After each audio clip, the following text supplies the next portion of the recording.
Hello guys, welcome back to my YouTube channel SKM study a way of success. मैं हूं आपका educator Shivam Mishra. आप लोग काफ़ी कमेंट करते थे कि गुरुजी खंड काव्य जो होता है, हम इस जिले से हैं, इस जिले से हम थोड़ा माइक सेट कर रहे हैं तो आपकी तरफ नहीं देखेंगे।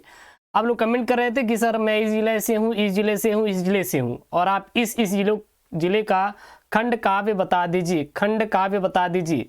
ठीक है ना। तो मैं भाई साहब एक ही वीडियो में लेकर आ गया। जी हाँ, एक ही वीडियो में लेकर आ गया। सभी जिले के यहाँ पे खंड काव्य मैं करवाऊंगा। हर एक जिला, जितना भी जिला है अपने यूपी में, सभी जिले का मैं करवाऊंगा। वीडियो बहुत इंपॉर्टेंट होने वाली है, तो यार वीडियो को तो लाइक आप करेंगे ही, क्योंकि ये सभी जिले के पास अब जितने भी बंदे हैं सभी के पास ये वीडियो पहुंचने चाहिए, खंड काव्य। और हर अपने जिले वाइज जो बच्चे हैं आप खंड काव्य पढ़ लीजिएगा, ठीक है ना। हर एक जिले का मैं यहाँ पे नाम लिख दिया हूं। अब आप ये मत पूछिएगा कि किस जिले से सर कौन सा आएगा, इसलिए शांति से बैठ जाइए, ईयरफोन कान में डाल लीजिए और हिंदी का जो ये खंड काव्य है पढ़ना शुरू कर दीजिए। 5 नंबर पक्का कर लीजिए, ठीक है ना। सभी जिलों का खंड काव्य एक ही वीडियो में है। तो यहाँ पे है मुक्त यज्ञ खंड काव्य के आधार पर गांधी जी का चरित्र चित्रण। तो मुक्त यज्ञ वाला कहाँ कहाँ पूछा जाता है? मुरादाबाद, संभल, ज्योतिबा फुले नगर, कानपुर, कानपुर देहात, जौनपुर, फैजाबाद, अंबेडकर नगर, एटा, ललितपुर इत्यादि जनपदों के लिए मुक्ति यज्ञ खंड काव्य पूछा जाता है। तो मुक्ति यज्ञ वाला ये आएगा, आप यही लगा के चले जाइए, पढ़ लीजिए, काम खत्म। तो मुक्ति यज्ञ खंड काव्य के आधार पर यहाँ पे हम लोग गांधी जी का चरित्र चित्रण कर रहे हैं। तो सबसे पहले यहाँ पे बताना है कि आप गांधी जी के बारे में आपको बताना है। गांधी जी के बारे में आपको यहाँ पे क्या करना है, बताना है कि गांधी जी किस प्रकार से थे। तो पहला पॉइंट, सत्य और अहिंसा के पुजारी। मतलब गांधी जी क्या थे? सत्य और अहिंसा के पुजारी थे। आप हेडिंग डालेंगे, लिखना शुरू करेंगे। इसमें क्या लिखेंगे? गांधी जी विषम से विषम परिस्थितियों में सत्य तथा अहिंसा का त्याग नहीं करते थे। अपने इन्हीं अस्त्रों के बल पर उन्होंने ब्रिटिश साम्राज्य थी उनके चूल्हे हिला दी तथा भारत की जनता को पराधीनता के बंधनों से मुक्त कराया। दूसरा पॉइंट में लिखेंगे दृढ़ प्रतिज्ञा, यानी जो गांधी जी थे वो दृढ़ प्रतिज्ञ थे। इसमें क्या लिखेंगे? गांधी जी ने एक बार जो प्रण कर लिया उसका अक्षरशः पालन किया, अंत तक पालन किया। ब्रिटिश शासन के दमन चक्र की परवाह किए बिना ही उन्होंने अनेक सफल सत्याग्रह संचालित किए और भारत माता के पराधीनता की बेड़ियों को काट डाला। नमक आंदोलन भी उन्होंने प्रारंभ किया। उसके बाद नीचे लिखेंगे मानवता के प्रबल समर्थक। मानवता के प्रबल समर्थक कौन थे? गांधी जी थे। क्या लिखेंगे? गांधी के दृष्टिकोण में प्रत्येक मानव में ईश्वर का अंश विद्यमान है। उन्होंने अपना समस्त जीवन मानवता के कल्याण में ही लगा दिया। घृणा से नहीं अपितु प्रेम से जीती जा सकती है। क्लियर है? उसके बाद आपको अगला पॉइंट क्या लिखना है? निर्भीक तथा सांप्रदायिक विद्वेष के विरोधी। गांधी निर्भीकता के साथ ब्रिटिश सरकार के दमन चक्र के समक्ष अटल रहे तथा स्वतंत्रता प्राप्त के उपरांत भी नो आ खाली के सांप्रदायिक दंगों को रोकने के प्रयास में लगे रहे। नोवार वाली की सांप्रदायिक हिंसा में उन्हें इतना व्यक्ति किया गया कि उसी स्थान पर आमरण अनशन का संकल्प ले लिया। लोकनायक, इसमें क्या लिखेंगे? गांधी सच्चे अर्थों में जनता के नेता थे। वे जनता को उपदेश नहीं देते थे, बल्कि अपने स्व आचरण द्वारा उन्हें कर्मों का ज्ञान दिया करते थे। नीचे आ जाएंगे। अब है सत्य जीत। सत्य की जीत जो खंड काव्य है, यह आपके देखिए किस किस जिले में पूछा जाता है। झांसी वाले बच्चे याद कर लीजिए, बदायूं वाले, प्रतापगढ़ वाले, रामपुर वाले, पीलीभीत, लखनऊ, बिजनौर आदि जितने भी जनपद के बच्चे हैं वो ये खंड काव्य तैयार कर लेंगे। किसका? सत्य की जीत। सत्य की जीत खंड काव्य को आप लोग तैयार कर लीजिएगा। इसमें क्या लिखेंगे? तो इसमें लिखेंगे द्वारिका प्रसाद महेश्वरी कृत सत्य की जीत नामक खंड काव्य महाभारत के द्रौपदी चीरहरण पर आधारित है। कथानायक दुर्योधन द्वारा पांडवों को द्रुत क्रीड़ा के लिए आमंत्रित करने के साथ आरंभ होता है। पांडव इस निमंत्रण को स्वीकार कर कौरवों के बिछाए छल जाल में फंस जाते हैं और कौरवों द्वारा पक्ष छल द्वारा 7 पांडवों को हराता चला जाता है। और सर्वस्त्र हारने के बाद युधिष्ठिर पत्नी द्रौपदी को भी हार जाते हैं।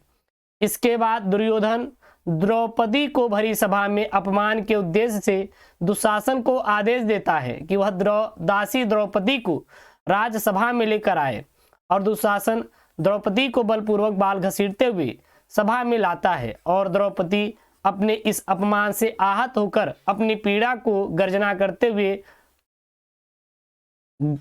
हुए पूरे राजभवन को क्या करती हैं, ललकारती हैं। क्या ललकारती हैं? ध्वंस विध्वंस प्रलय का दृश्य, भयंकर भीषण हाहाकार मचाने आई हूं रे आज, खोल दे राजमहल का द्वार। ठीक है ना। अब नीचे क्या है? नीचे है द्रौपदी अकेले ही पूरी राजसभा को अपने प्रश्नों के तीर से घायल कर देती हैं, और दुशासन समेत संपूर्ण सभा वाद विवाद में द्रौपदी के तर्कों से परास्त होती है। द्रौपदी अपने पतियों को भी फटकारती है और युधिष्ठिर से पूछती है कि सर्वस्व हारने के बाद द्रौपदी को हारने का क्या अधिकार रह गया था? क्या आप तो सब कुछ हार गए, अब अपनी पत्नी को ही हारना रह गया था।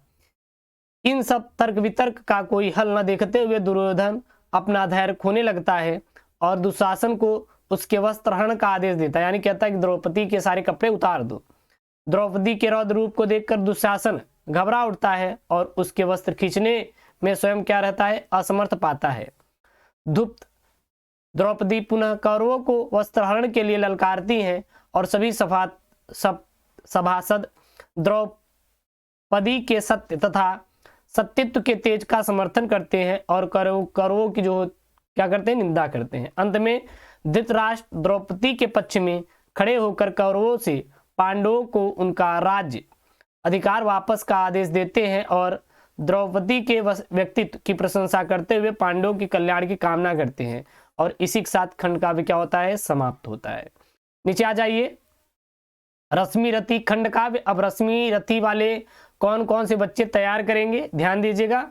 रश्मि रथी वाला जो है वो है आपका मुजफ्फरनगर, शामली, बुलंदशहर, मथुरा, वाराणसी, चंदौली, फतेहपुर, उन्नाव, देवरिया इत्यादि जितने भी जनपद वाले बच्चे हैं, जितने भी जिले वाले बच्चे हैं, इस खंड काव्य को तैयार कर लीजिएगा। यहाँ पे क्या है, रश्मि रथी, इसमें श्री कृष्ण के चारित्रिक विशेषता का वर्णन किया गया है कि श्री कृष्ण के बारे में बताया गया है। सबसे पहले आपको बताना है कि श्री कृष्ण में क्या था, अलौकिक शक्तिपुंज था। मानवीय गुणों से युक्त श्री कृष्ण अलौकिक शक्तिपुंज के प्रतीत लीलाधर योगेश्वर के रूप में खंडकाव्य में प्रस्तुत होते हैं। जब संधि प्रस्ताव लाने पर दुर्योधन उन्हें बंदी बनाना चाहता है तो कुपित होकर श्री कृष्ण अपने विराट स्वरूप में प्रकट हो उठते हैं और बोलते हैं, हरि के भीषण हुंकार किया, अपना रूप विस्तार किया। श्री कृष्ण के बारे में बताया गया है, डगमग डगमग दिग्गज डोले, भगवान कुपित होकर बोले, जंजीर बढ़ाकर साध मुझे, हाँ हाँ दुर्योधन बांध मुझे। ठीक है ना।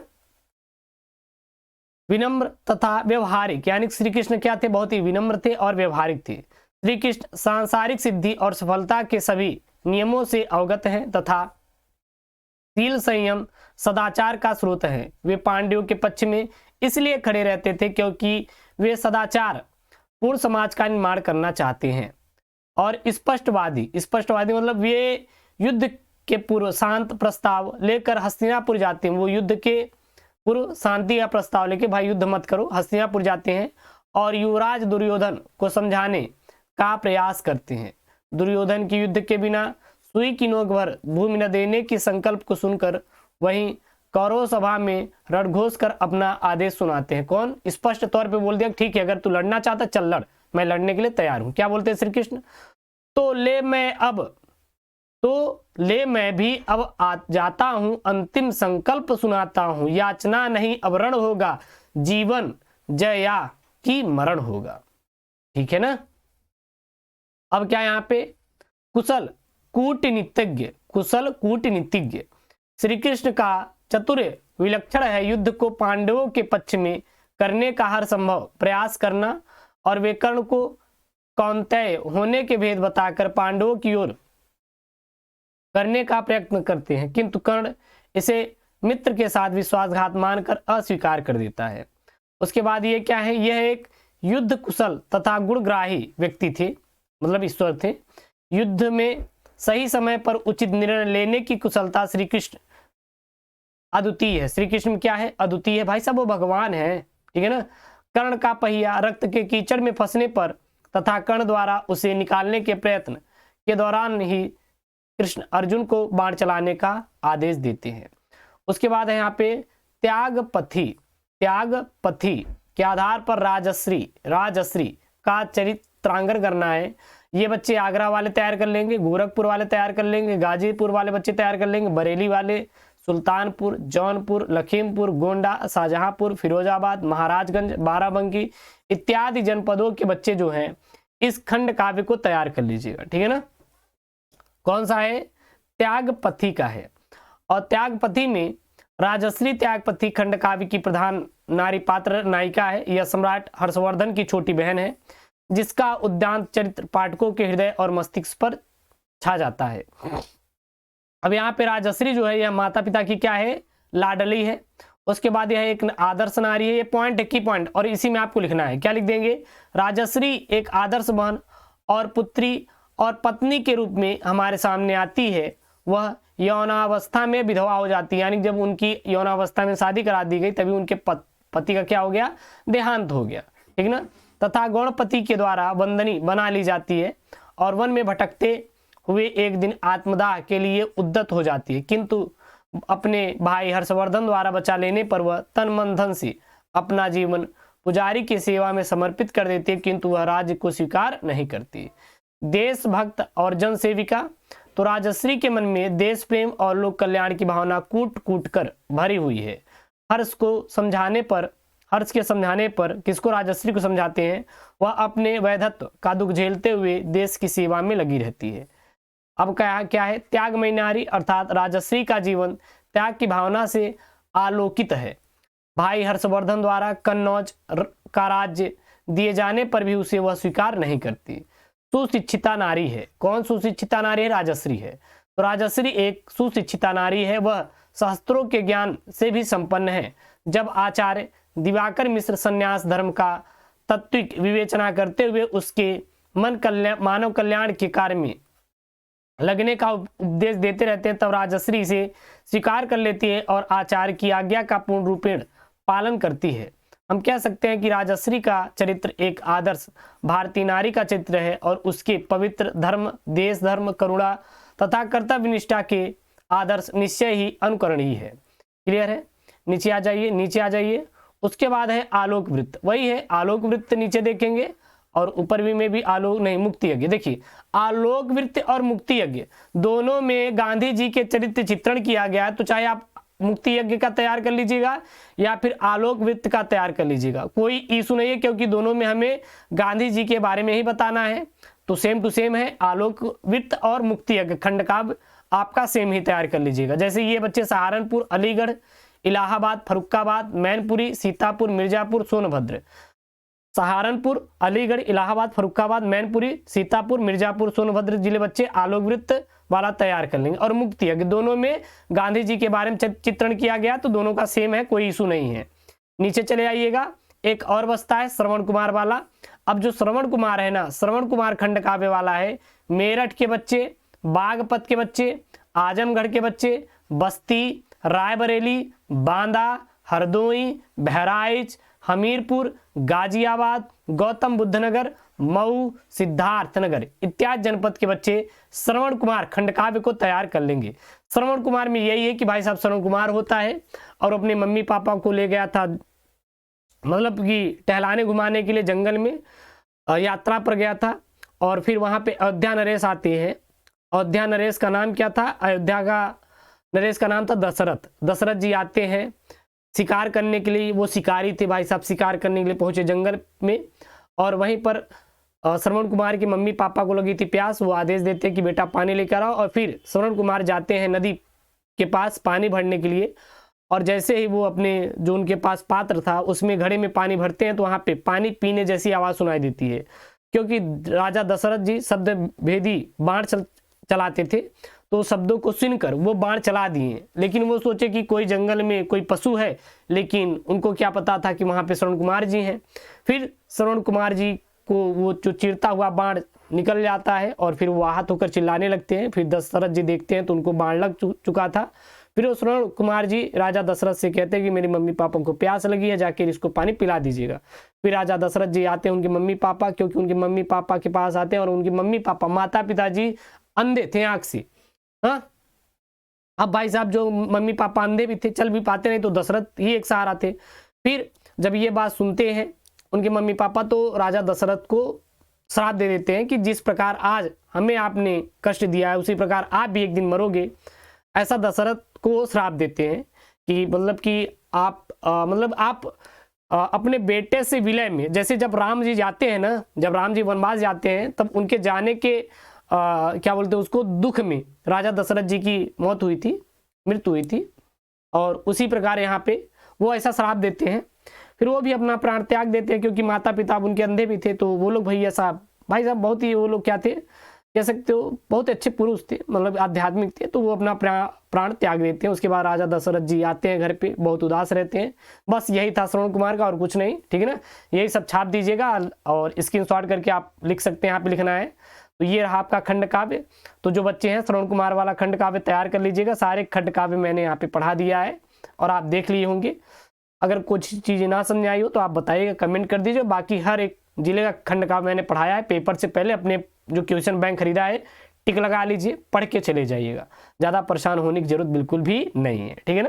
और आशा करते हैं वीडियो पसंद आई हो तो वीडियो को लाइक करिएगा। यार चैनल को यार सब्सक्राइब करो, आप लोग चैनल को सब्सक्राइब नहीं कर रहे हो यार, चैनल को यार फटाफट सब्सक्राइब करो यार, बाद में अनसब्सक्राइब कर दीजिएगा। बोर्ड से पहले आपको सब्सक्राइब करके रखना है, बोर्ड एग्जाम बाद देखेंगे। ओके दोस्तों, थैंक यू, जय हिंद, मिलते हैं नेक्स्ट वीडियो में।